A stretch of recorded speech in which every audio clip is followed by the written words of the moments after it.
ஆமா, உங்களுக்காகவே நாங்க தொகுத்த இந்த மூலங்களை வச்சு பணத்தோட உண்மையான மதிப்பு என்னன்னு புரிஞ்சுக்க முயற்சி பண்ணலாம். அது நாம நினைக்கிற மாதிரி இல்லாம இருக்கலாம். சரி, ஒரு சிம்பிளான கேள்வியிலேருந்து ஆரம்பிக்கலாமா? பணத்தோட மிகப்பெரிய பவர் எதுல இருக்கு? ஒரு பெரிய பங்களா வாங்குறதுலயா, இல்ல ஒரு ஃபெராரி கார்லயா? ம், இந்த சோர்ஸ் என்ன சொல்லுதுன்னா அதெல்லாம் இல்ல. அதை விட ரொம்ப அடிப்படையான சக்தி வாய்ந்த ஒரு விஷயத்துல இருக்குங்கிறது. அந்த விஷயம் நம்ம நேரத்தை நம்ம இஷ்டப்படி பயன்படுத்துற சுதந்திரம். சரியா? சரியா சொன்னீங்க. பணத்தோட உண்மையான மதிப்பு அதுதான். ஒரு சொகுசான வாழ்க்கையை விட உங்க வாழ்க்கைய உங்க கட்டுப்பாட்டுல வச்சுக்கிறது தான் பெரிய விஷயம்னு இந்த மூலங்கள் அழுத்தமா சொல்லுது. கரெக்ட். இத கேட்கும்போது முதல்ல கொஞ்சம் ஆச்சரியமா இருக்கலாம். ஆனா யோசிச்சு பாருங்க, திடீர்னு உடம்புக்கு முடியலன்னா, ஆமா, ஐயோ லீவு போட்டா சம்பளம் போயிடுமேன்னு கவலைப்படாம 2 நாள் ரெஸ்ட் எடுக்க முடியுது பாருங்க. அதுதான் உண்மையான சொத்து. நிச்சயமா. இல்லனா எதிர்பாராத விதமா வேலை போயிடுச்சுன்னு வச்சுக்கோங்க. கையில கொஞ்சம் சேமிப்பு இருந்தா பதறி போய் கிடைக்கிற முதல் வேலையில சேராம. ஆமா, உங்களுக்கு பிடிச்ச ஒரு நல்ல வேலை வரும் வரைக்கும் காத்திருக்க முடியும். அந்த தைரியத்தை பணம் கொடுக்குது. அதேதான். ஒரு 6 மாச செலவுக்கு தேவையான பணம் பேங்க்ல இருந்தா போதும். உங்க முதலாளிய பார்த்து பயப்பட வேண்டிய அவசியமே இல்ல. ஏன்னா இந்த வேலை பிடிக்கலன்னா தைரியமா ராஜினாமா செஞ்சுட்டு வேற வேலை தேடலான்னு ஒரு தன்னம்பிக்கை வரும். இன்னொரு படி மேல போனா சம்பளம் கொஞ்சம் கம்மியா இருந்தாலும் பரவாயில்ல. ஆனா வேலை நேரம் ரொம்ப ஃப்ளெக்சிபிளா இருக்கு. குடும்பத்தோட நேரம் செலவழிக்க முடியுதுன்னா அந்த வேலையே தேர்ந்தெடுக்கிற சுதந்திரம் உங்களுக்கு கிடைக்கும். ஆமா. ஒரு மெடிக்கல் எமர்ஜென்சினா பணத்தை பத்தி கவலைப்படாம சிகிச்சையில மட்டும் முழுசா கவனம் செலுத்த முடியும். இது எல்லாத்தையும் விட முக்கியமா மத்தவங்களுக்காக இல்லாம உங்களுக்கு எப்ப தோணுதோ அப்போ ஓய்வு பெற முடியும். இதுதான் பணம் கொடுக்கிற உண்மையான பவர். நீங்க சொல்றது கேக்கும்போது இது வெறும் பண விஷயம் மட்டும் இல்ல, இது ஒரு ஆழமான உளவியல் தேவை மாதிரி தெரியுது. கரெக்டா சொன்னீங்க. இதுக்கு உளவியல்ல ரியாக்டன்ஸ் அப்படின்னு ஒரு பேர் இருக்கு. ரியாக்டன்ஸா? அது என்னது? சிம்பிளா சொன்னா ஏன் வாழ்க்கைய நான் தான் கண்ட்ரோல் பண்ணணும், நீ யாரு சொல்றதுக்கு நான் நினைக்கிறேன் நம்மளோட இயல்பு தான் அது. ஓ, மத்தவங்க நம்மள கட்டுப்படுத்த நினைச்சா எதிர்க்கிற குணம். ஆமா. நம்மள யாரையாவது எதையாவது செய்ய சொன்னா அது நமக்கு பிடிச்ச விஷயமாவே இருந்தாலும் அந்த முறிவு நம்மளோடது இல்லைங்கிறதாலேயே ஒரு சின்ன எரிச்சல் வரும். பணம் அந்த கண்ட்ரோலை நம்ம கையில திரும்ப கொடுக்குது. ஆமா, இது நல்லா புரியுது. இந்த மூலத்துல வர்ற ஆசிரியரோட முதலீட்டு வங்கியாளர் அனுபவத்திலயும் இதுதான் வெளிப்படுது இல்லையா? ஆமா. அவருக்கு காலேஜ்ல படிக்கும்போதே இன்வெஸ்ட்மெண்ட் பேங்கர் ஆகணும்னு தான் பெரிய கனவா. காரணம் நிறைய சம்பாதிக்கலாம். ஆனா யதார்த்தம் வேற மாதிரி இருந்திருக்கு. ஒரு இன்டர்ன்ஷிப் கிடைச்சிருக்கு. ஆனா அங்க போன நாளே ஒன்னு புரிஞ்சிருக்கு. அங்க வேலை பார்க்குற யாருக்குமே அவங்க நேரத்து மேல துளி கூட கண்ட்ரோல் இல்ல. ராத்திரி 12 மணிக்கு முன்னாடி வீட்டுக்கு போறதே ஒரு பெரிய சொகுசாம். ஆமா. அங்க ஒரு பழமொழியே உண்டாம். சனிக்கிழமை வேலைக்கு வரலன்னா ஞாயிற்றுக்கிழமை வர வேண்டான்னு கிண்டலா சொல்லுவாங்களாம். கேட்கவே பயங்கரமா இருக்கு.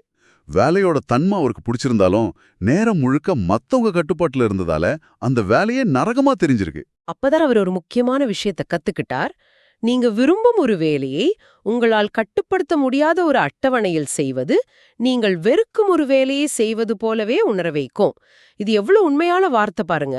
இந்த நேர கட்டுப்பாட்டோட மதிப்பு எவ்வளவு பெருசுங்கிறதுக்கு இந்த சோர்ஸ்ல இன்னொரு அருமையான உதாரணம் இருக்கு. டெரெக் சைவர்ஸ்னு ஒரு தொழில் முனைவரோட கதை. சொல்லுங்க, அது என்ன கதை? அவர் 22 வயசுல ஒரு சாதாரண வேலையில இருக்கிறார். ஆனா ரொம்ப சிக்கனமா இருந்து 2 வருஷத்துல $12,000 சேமிக்கிறார். ஓ, அந்த பணத்தை வச்சு வேலையை விட்டுட்டு அவருக்கு பிடிச்ச மியூசிக்ல முழுசா இறங்கிடுறார். பிற்காலத்துல அவரோட கம்பெனியை மில்லியன் கணக்கான டாலருக்கு விற்கிறாரு. ஆனா அவர் என்ன சொல்றாரு தெரியுமா? என்ன சொல்றார்? அந்த $1,000,000 விட 22 வயசுல நான் சேமிச்ச அந்த $12,000 கொடுத்த சுதந்திரம் தான் என் வாழ்க்கையை மாத்துச்சுன்னு சொல்றார். நம்பவே முடியல. வெறும் $12,000 ஒரு வாழ்க்கையவே மாத்தி இருக்கு. சரி, இந்த நேர கட்டுப்பாடு தான் உண்மையான சந்தோஷம்னா நாம இன்னைக்கு முன்ன விட பணக்காரங்களா இருக்கோம். அப்ப சந்தோஷமாவும் இருக்கணுமே. ஆனா நிலைமை அப்படி இல்லையே. கரெக்டான கேள்வி. இதுதான் இந்த காலகட்டத்தோட மிகப்பெரிய முரண்பாடு. அமெரிக்கா வரலாற்றிலேயே இப்போதான் ரொம்ப பணக்கார நாடா இருக்கு. ஆனா 1950கள்ல இருந்ததை விட மக்கள் இப்போ சந்தோஷமா இல்லைன்னு புள்ளி விவரங்கள் சொல்லுது. எப்படி? உதாரணத்துக்கு பணவீக்கத்தை சரி செஞ்சதுக்கு அப்புறம் 1955ல அமெரிக்காவோட சராசரி குடும்ப வருமானம் ஒரு $29,000. சரி. ஆனா 2019ல அது $62,000க்கு மேல போயிடுச்சு. அப்போ வருமானம் 2 மடங்குக்கு மேல அதிகரிச்சிருக்கு. நம்ம கிட்ட இருக்கிற வசதிகளும் அதிகரிச்சிருக்கு. வீடுகள் பெருசாயிடுச்சு, கார்கள் நல்லா இருக்கு. மருத்துவம் முன்னேறி இருக்கு. ஆனா சந்தோஷம் மட்டும் ஏன் குறைஞ்சது? அதுதான் கேள்வி. ஆமா, 2019 கேலப் கருத்து கணிப்பு படி 45% அமெரிக்கர்கள் முந்தின நாள் அதிக கவலை உணர்ந்ததா சொல்றாங்க. உலக சராசரி வெறும் 39% தான். மன அழுத்தமும் அப்படித்தான். இதுக்கு ஒரு முக்கியமான காரணம் நம்ம வேலையோட தன்மை மொத்தமா மாறிடுச்சு. எப்படி சொல்றீங்க? ஒரு 150 வருஷம் முன்னாடி ஜான் டி ராக்ஃபெல்லர் காலத்துல பெரும்பாலான வேலைகள் உடல் உழைப்பை நம்பி இருந்துச்சு. ஆமா, விவசாயம், தொழிற்சாலை வேலைகள் மாதிரி. 8 மணி நேரம் வேலை பார்த்துட்டு ஃபேக்டரியை விட்டு வெளியே வந்துட்டா வேலை முடிஞ்சது. உங்க மூளைக்கு ஓய்வு கிடைக்கும். உங்க கருவி, உங்க கைகள், அதை நீங்க வீட்டுக்கு எடுத்துட்டு போறதில்ல. ஆனா இன்னைக்கு அப்படி இல்ல. நம்மள பெரும்பாலானவங்க அறிவு சார்ந்த வேலைகள்ல இருக்கோம். நம்ம கருவியே நம்ம மூளை தான். அது எப்பவும் நம்ம கூடவே இருக்கு. சரியா சொன்னீங்க.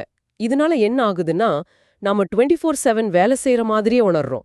ஆபீஸ் விட்டு வீட்டுக்கு வந்தாலும், ராத்திரி தூங்க போனாலும். காலையில எழுந்தாலும் மூளை அந்த வேலைய பத்தியே யோசிச்சுட்டு இருக்கு. டெரெக் தாம்சன்கிற எழுத்தாளர் இத அழகா சொல்றார். 21ஆம் நூற்றாண்டின் தொழிற்சாலை என்பது ஒரு இடம் அல்ல, அது அந்த நாள் முழுவதுமே. கணினி யுகம் உற்பத்தி திறனுக்கான கருவிகளை அலுவலகத்திலிருந்து விடுவித்து நம் நாள் முழுவதும் பரப்பிவிட்டது. இதுதான் பிரச்சனை. ஆமா, இதனாலதான் நாம பணக்காரங்களா ஆனாலும் நேரத்தின் மீதான கட்டுப்பாட்டை இழந்து சந்தோஷத்தையும் இழக்கிறோம். சரி, பணம் இருந்தா நேரத்தை வாங்கலாம், அதுதான் உண்மையான சந்தோஷம். நீ இவ்ளோ நேரம் பேசணும். ஆனா நடைமுறையில நாம என்ன பண்றோம்? பணம் வந்தா உடனே ஒரு பெரிய காரை வாங்க ஓடுறோம், ஒரு பெரிய வீடு கட்டணும்னு நினைக்கிறோம். ஏன் இந்த முரண்பாடு? நீங்க கேக்குறது ரொம்ப முக்கியமான கேள்வி. இதுக்கு இந்த மூரத்துல ஒரு அருமையான பேர் வச்சிருக்காங்க, கார் ஓட்டும் மனிதனின் முரண்பாடு. கேட்கவே இன்ட்ரெஸ்டிங்கா இருக்கே. அது என்ன முரண்பாடு? சிம்பிளா சொன்னா, நீங்க ஒரு விலை உயர்ந்த பொருளை வாங்குறீங்க. எதுக்கு? மத்தவங்க உங்களை பார்த்து பாராட்டணும், மதிக்கணும்னு. ஆனா உண்மையில என்ன நடக்குதுன்னா, மத்தவங்க அந்த பொருளை தான் பாக்குறாங்களே தவிர உங்களை பாக்கறதில்ல. ஓ, அப்படியா? இத கொஞ்சம் விளக்க முடியுமா? கண்டிப்பா. நீங்க ஒரு புத்தம் புதிய ஃபெராரி கார்ல போறீங்கன்னு வச்சுக்கோங்க. நீங்க என்ன நினைப்பீங்க? எல்லாரும் என்ன பார்த்து வாவ், இவர் எவ்வளோ பெரிய ஆளு, எவ்வளோ சக்சஸ்ஃபுல்னு நினைப்பாங்கன்னு. ஆனா தெருவுல போற ஒருத்தர் அந்த காரை பார்க்கும்போது அவர் என்ன நினைப்பாரு தெரியுமா? வாவ், சூப்பர், இந்த கார் மட்டும் என்கிட்ட இருந்தா எல்லாரும் என்ன பார்த்து பாராட்டுவாங்கன்னு நினைப்பாரே தவிர அத ஓட்டிட்டு இருக்கிற என்ன பத்தி ஒரு நொடி கூட யோசிக்க மாட்டார். அதேதான். அவர் உங்களை அந்த இடத்துல இருந்து எடுத்துட்டு அந்த இடத்துல தன்னையே கற்பனை பண்ணி பாப்பார். அட ஆமாம்ல. இத ஆசிரியர் ஒரு ஹோட்டல்ல வேலட்டாக வேலை பார்த்த அனுபவத்திலிருந்து கத்துக்கிட்டதா சொல்றார். ஆமா, விருந்தினர்கள் பெரிய பெரிய ஃபெராரி, ரோல்ஸ் ராய்ஸ் கார்களை கொண்டு வரும்போது இவர் அந்த காரை ஓட்டுற நபர் எவ்வளவு புத்திசாலி, முக்கியமானவர்னு ஒரு தடவை கூட நினைக்கவே இல்லையாம். அதுக்கு பதிலா நான் இந்த கார்ல இருந்தா எப்படி இருக்கும்னு தான் கற்பனை செஞ்சு பாப்பாராம். அப்போதான் அவர் ஒன்னு புரிஞ்சுக்கிட்டார். நாம மத்தவங்களை இம்ப்ரெஸ் பண்ண வாங்குற பொருள் அவங்க கவனத்தை அந்த பொருள் மேலதான் திருப்புதே தவிர நம்ம மேல இல்ல. கொஞ்சம் கூட ஆச்சரியம் இல்ல, இது மனுஷனோட இயல்பு. நம்ம ஒருத்தர் ஓட்டிட்டு வர ஃபெராரியை பார்க்கும்போது அந்த டிரைவரை பத்தி யோசிக்கிறதில்ல. நான் இந்த கார்ல இருந்தா எப்படி இருக்கும்னு நம்மளே அங்க கற்பனை பண்ணி பார்க்கறோம். அப்போ உண்மையான மரியாதையை சம்பாதிக்கணும்னா பொருள் மேல முதலீடு பண்றது தப்பான வழி இல்லையா? நிச்சயமா. உங்க உண்மையான இலக்கு மரியாதையும் பாராட்டும்னா அதை தேடுற வழி இது இல்ல. பணிவு, இரக்கம், மத்தவங்கள புரிஞ்சுக்கிற குணம், இதுதான் உண்மையான மரியாதையை சம்பாதிச்சு கொடுக்கும். கார்ல இருக்கிற குதிரை சக்தி இல்ல. இல்லவே இல்ல. ரொம்ப அருமையான கருத்து. அப்போ அந்த விலையுயர்ந்த கார் உங்களுக்கு மரியாதைய தராது. ஒருவேளை அந்த கார் உங்ககிட்ட உண்மையிலே பணம் இருக்குன்னு கூட அர்த்தம் ஆகாதோ? கரெக்டா ஒரு விஷயத்தை பிடிச்சிட்டீங்க. இதுதான் நம்ம அடுத்த முக்கியமான புள்ளிக்கு நம்மள கூட்டிட்டு போகுது. செல்வம் என்பது நீங்கள் பார்க்காதது. ஆமா, இந்த இடத்துல பணக்காரர், செல்வந்தர் ரெண்டுத்துக்கும் ஒரு முக்கியமான வித்தியாசத்தை நம்ம புரிஞ்சுக்கணும். ஆமா, பணக்காரர்னா மாசம் லட்சக்கணக்கில் சம்பாதிக்கிறவங்க. அவங்க கிட்ட பெரிய காரு, பங்களான்னு நாம பார்க்குற விஷயங்கள் இருக்கும். அவங்களோட வருமானம் அதிகம், செலவும் அதிகம். ஆனா செல்வந்தர் அப்படி இல்ல. அவங்களோட சொத்து கண்ணுக்கு தெரியாது. அது பேங்க்ல, ஸ்டாக்ஸ்ல, மியூச்சுவல் ஃபண்ட்ஸ்ல ஒளிஞ்சிருக்கும். சுருக்கமா சொன்னா, பணக்காரங்க கிட்ட வருமானம் அதிகமா இருக்கும், செல்வந்தர் கிட்ட சொத்து அதிகமா இருக்கும். இதுக்கு இந்த சோர்ஸ்ல ரோஜர்னு ஒருத்தரோட கதையை சொல்றாங்க. அவர் தினமும் ஒரு புது போர்ஷே கார்ல வருவாராம். எல்லாரும் அவரை பார்த்து அப்பா என்னமா சம்பாதிக்கிறார்னு நினைப்பாங்களாம். ஆனா ஒரு நாள் அவர் ஒரு பழைய ஹோண்டா கார்ல வந்திருக்காரு. என்னாச்சுன்னு கேட்டதுக்கு கொஞ்சம் கூட கூச்சப்படாம லோன் கட்டல, அதான் காரை தூக்கிட்டு போயிட்டானுங்கன்னு சொல்லியிருக்காரு. அட, இது கேட்கவே ஷாக்கிங்கா இருக்கே. அவர் பணக்காரர் மாதிரி தெரிஞ்சாலும் அவர் செல்வந்தர் கிடையாது. ஆமா, பாடகி ரிஹானாவோட உதாரணம் இதை இன்னும் நல்லா விளக்கும். அவங்க ஒரு கட்டத்துல அதிகமா செலவு பண்ணி கிட்டத்தட்ட திவாலாகிற நிலைமைக்கு போயிட்டாங்க. அப்படியா? அப்போ அவங்க தன்னோட நிதி ஆலோசகர் மேல கேஸ் போட்டாங்க. அதுக்கு அந்த ஆலோசகர் கோர்ட்ல என்ன சொன்னாரு தெரியுமா? என்ன சொன்னார்?